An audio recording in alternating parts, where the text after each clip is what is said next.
Assalamualaikum teman-teman. Nah, ini kita akan bahas ke segi agama ya. Ada pertanyaan tentang Nabi Muhammad SAW.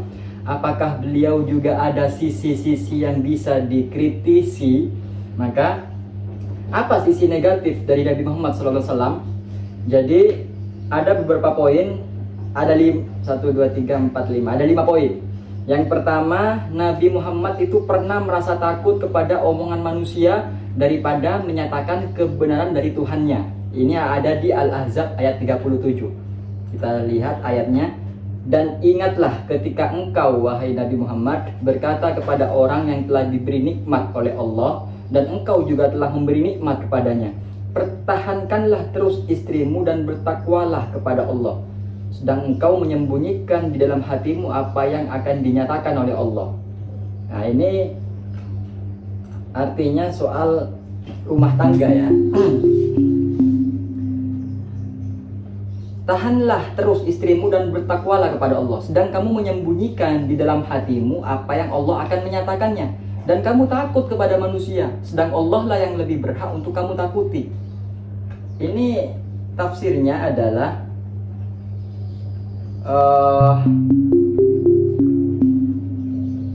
Nabi Muhammad ini punya anak angkat ya, namanya Zaid. Zaid ini punya istri.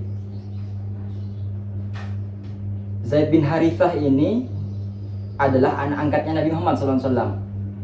Lalu dimerdekakanlah Zaid ini.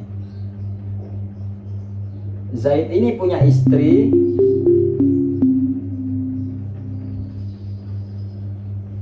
namanya Zainab binti Jahsy. Zaid ini ingin menceraikan Zainab, tapi Allah berkehendak Zainab ini akan menjadi istrinya Nabi Muhammad SAW. Tapi Nabi Muhammad gak mau. Nabi Muhammad nyuruh Zaid untuk mempertahankan istrinya. Nabi khawatir orang-orang munafik itu mengira, waduh, ini Nabi Muhammad ini mau menikahi mantan istri anak angkatnya. Nabi Muhammad takut dengan omongan seperti itu, padahal Allah meridhoi. Makanya muncullah Nabi Muhammad takut kepada omongan manusia daripada Allah. Nah, itu. Lalu yang kedua, Nabi Muhammad pernah mengharamkan apa yang Allah halalkan, yaitu tadi. Jadi Nabi Muhammad pernah wahai Nabi, mengapa engkau mengharamkan apa yang dihalalkan Allah bagimu? Engkau ingin menyenangkan hati istrimu, dan Allah Maha Pengampun, Maha Penyayang. Jadi ini terjadi ketika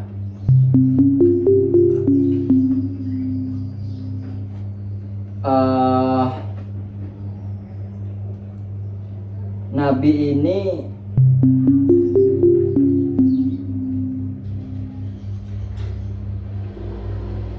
melarang dirinya untuk menggauli budak wanitanya karena telah bersumpah tidak akan menggauli. Padahal itu bukan suatu keharaman, itu halal, tapi Nabi mengharamkan dirinya sendiri. Maka Allah negur, kenapa engkau wahai Nabi mengharamkan apa yang aku halalkan? Seperti itu. Yang ketiga, bahwa Nabi Muhammad SAW pernah mengizinkan orang yang tak ikut perang, padahal waktu itu setiap tenaga sangat dibutuhkan. Ini ada di surat At-Taubah ayat 43.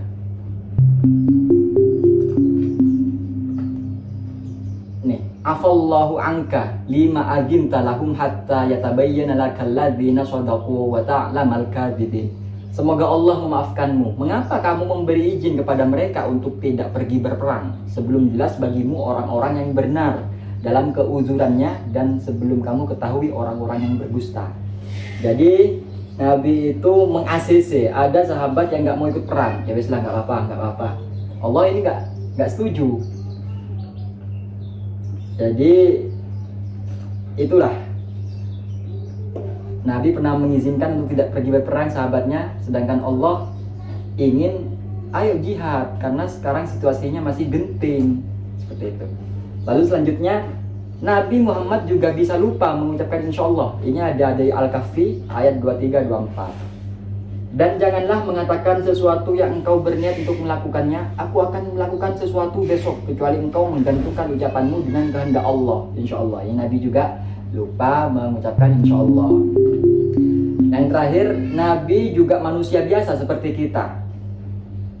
Cuman beliau diberi wahyu, ada di Al-Kahfi ayat 110. Papa. Dalam. Lihat Pak ke bawah. Sebentar apa kerja? Jadi sesungguhnya. Iya, tunggu sebentar lagi. Ayo. Sebentar lagi selesai, oke? Allah memerintahkan Nabi untuk menjelaskan jati dirinya. Katakanlah, sesungguhnya aku ini hanya seorang manusia seperti kamu. Papa, coba tengok. Ini luka kena gunting. Wah, iyalah, hati-hatilah. Udah bang. Jadi Nabi Muhammad itu sama seperti manusia, cuman beliau diberi wahyu. Qul innama ana basyarum mithlukum yuha ilayya annama ilahukum ilahu wahid. Sesungguhnya aku ini manusia biasa seperti kamu, yang diwahyukan kepadaku bahwa sesungguhnya Tuhan kamu itu adalah Tuhan yang esa. Seperti itu. Jadi kesimpulannya adalah bahwa Nabi ini pernah terlena mendengarkan perkataan orang lain daripada wahyu Allah, mengikuti emosi sehingga lupa batasan, merasa jengah dan tak enakan karena playing victim orang lain, lalai dan lupa ketika berujar. Ini semuanya ada hikmah, bahwa kita umatnya Nabi Muhammad SAW bingung mau cari rujukan siapa, makanya muncullah Nabi Muhammad. Karena Nabi Muhammad juga manusia, enak kita cari contohnya enak. Oh iya ya, Nabi Muhammad itu manusia, jadi kita nyontohnya juga apple to apple. Kalau kita nyontoh malaikat ya susah, malaikat nggak makan nggak tidur. Kita mau nyontoh Allah ya bagaimana? Allah ini maha segalanya, kita nggak bisa. Akhirnya rujukan yang pas untuk kita selaku manusia ya niru manusia, yakni Nabi Muhammad SAW. Dari segala semua ini ada hikmahnya semua, dan Nabi Muhammad ini maksum. Makanya ada sebutan Nabi Muhammad itu basyarun lakal basyari.